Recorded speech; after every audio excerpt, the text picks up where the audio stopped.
क्या होता है जब राजा भोज अंततः राजा विक्रमादित्य के दिव्य सिंहासन पर बैठने की अपनी इच्छा को त्यागने का फैसला करते हैं? क्या सिंहासन को उसका असली उत्तराधिकारी मिलेगा या इसकी विरासत हमेशा के लिए खो जाएगी? सिंहासन 32वीं श्रृंखला के भावनात्मक और शक्तिशाली समापन के लिए हमारे साथ जुड़े। नमस्ते प्रिय दर्शकों, आज हम सिंहासन 32 की पौराणिक श्रृंखला को इसकी 32वीं और अंतिम कहानी के साथ समाप्त करते हैं। यह कहानी राजा भोज की विनम्रता की अंतिम परीक्षा और राजा विक्रमादित्य के सिंहासन के पीछे के दिव्य रहस्य को उजागर करती है। इस अविस्मरणीय समापन के लिए हमारे साथ बने रहें। 32वें दिन राजा भोज दिव्य सिंहासन पर पहुंचे, लेकिन इस बार भारी मन से और उस पर बैठने की अपनी इच्छा को त्यागने के संकल्प के साथ। जैसे ही वे निकट पहुंचे, 32वीं गुड़िया, सभी गुड़ियों की रानी रूपवती, आगे आई और उनसे मुखातिब हुई। राजा भोज, मैं रूपवती हूं, इन गुड़ियों की रानी। आज मैं देख रही हूं कि इस सिंहासन पर बैठने की आपकी उत्सुकता कम हो गई है। ऐसा क्यों है? राजा भोज ने उत्तर दिया। राजा विक्रमादित्य की असाधारण कहानियों को सुनने के बाद मुझे एहसास हुआ कि मैं इस दिव्य सिंहासन पर बैठने के योग्य नहीं हूं। केवल विक्रमादित्य जैसा गुणी, बुद्धिमान और निस्वार्थ शासक ही इस सम्मान का हकदार है। मैंने सिंहासन को फिर से दफनाने का फैसला किया है, ताकि इसे आने वाली पीढ़ियों के लिए अछूता छोड़ दिया जाए। उनके शब्दों को सुनकर सभी 32 गुड़िया जीवित हो गईं और रूपवती के पीछे खड़ी हो गईं। रानी गुड़िया ने कहा, राजा भोज, हम आपके निर्णय से प्रसन्न हैं। हम दिव्य प्राणी हैं जो कभी भगवान शिव की पत्नी देवी पार्वती की करीबी सहेलियां थीं। एक दिन देवी पार्वती की सेवा करते समय हम दयालु भगवान शिव पर मोहित हो गए और उन्हें विस्मय से देखने लगे।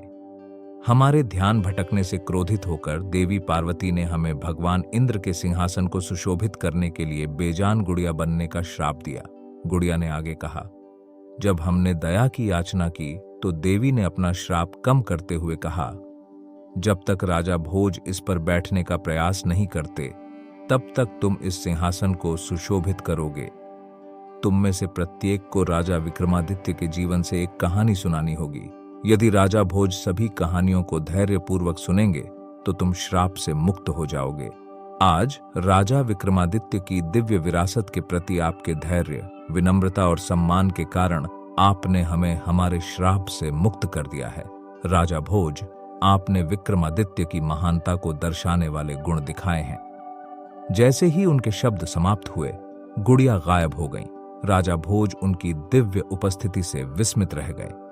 विद्वानों, ऋषियों और पुजारियों की उपस्थिति में सिंहासन को उसी स्थान पर फिर से दफनाया गया जहां से इसे खोदा गया था। इसके ऊपर एक पवित्र टीला बना जो आने वाली पीढ़ियों के लिए श्रद्धा का स्थल बन गया। कई साल बाद चोरों के एक समूह ने सिंहासन को खोद निकाला। इसकी चमक से मोहित होकर उन्होंने इसके गहने और खजाने के लिए इसे तोड़ने का प्रयास किया। हालांकि सिंहासन की दिव्य शक्ति अडिग रही। इसकी चमक से भयभीत होकर चोरों ने इसे दूर के राज्य में बेचने का फैसला किया। उन्होंने जौहरी का भेष धारण किया और सिंहासन को श्रावस्ती के राजा को मोटी रकम में बेच दिया। श्रावस्ती के राजा, जो इसके इतिहास से अनभिज्ञ थे, ने सिंहासन पर अपने राज्याभिषेक की तिथि तय की।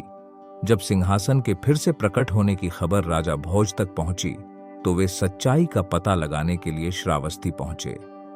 सिंहासन को देखने के बाद उन्होंने श्रावस्ती के राजा को इसकी दिव्य उत्पत्ति और विक्रमादित्य की कहानियां सुनाईं। श्रावस्ती के विद्वानों ने बहुत विचार विमर्श के बाद घोषणा की, चूंकि यह सिंहासन पैसे के लिए बेचा गया है, इसलिए इसने अपनी दिव्य शक्ति खो दी है और अब यह एक साधारण आसन है। इसकी पवित्रता को बनाए रखने के लिए इसे पानी में डुबो देना चाहिए। उनकी सलाह के बाद सिंहासन को पवित्र कावेरी नदी में विसर्जित कर दिया गया। शासकों द्वारा इसे पुनः प्राप्त करने के कई प्रयासों के बावजूद सिंहासन गहराई में खो गया है, विक्रमादित्य जैसे गुणी शासक का दावा करने के लिए। और इसलिए प्रिय दर्शकों, राजा विक्रमादित्य की कथा समाप्त हो गई है, जो हमें साहस, विनम्रता और निस्वार्थता के अमूल्य सबक दे रही है। दिव्य सिंहासन जो बेजोड़ महानता का प्रतीक है, अब पवित्र कावेरी के पानी के नीचे दफन है, विक्रमादित्य जैसी महान और पुण्य आत्मा के लिए प्रतीक्षा कर रहा है। इन 32 कहानियों के माध्यम से हमने देखा है कि कैसे एक व्यक्ति का जीवन अनगिनत पीढ़ियों के लिए प्रकाश की किरण बन गया।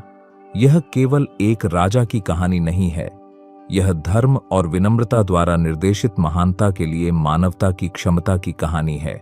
जैसा कि हम इस श्रृंखला को अलविदा कहते हैं, आइए हम अपने जीवन में राजा विक्रमादित्य के मूल्यों को आगे बढ़ाएं। आखिरकार असली सिंहासन सोने या जवाहरात में नहीं, बल्कि उन लोगों के दिलों में है जो गर्व पर ज्ञान, शक्ति पर न्याय और स्वार्थ पर सेवा चुनते हैं। इस असाधारण यात्रा का हिस्सा बनने के लिए हमारे दिल की गहराई से धन्यवाद। अगर ये कहानियां आपकी आत्मा को छुआ हो, आपके दिल को प्रेरित किया हो या आपकी कल्पना को जगाया हो, उन्हें दुनिया के साथ साझा करें, क्योंकि ऐसी किंवदंतियां हमेशा के लिए बनी रहती हैं। और अब एक आखिरी सवाल बाकी है, क्या सिंहासन कभी वापस आएगा? क्या राजा विक्रमादित्य जैसा महान शासक कभी होगा?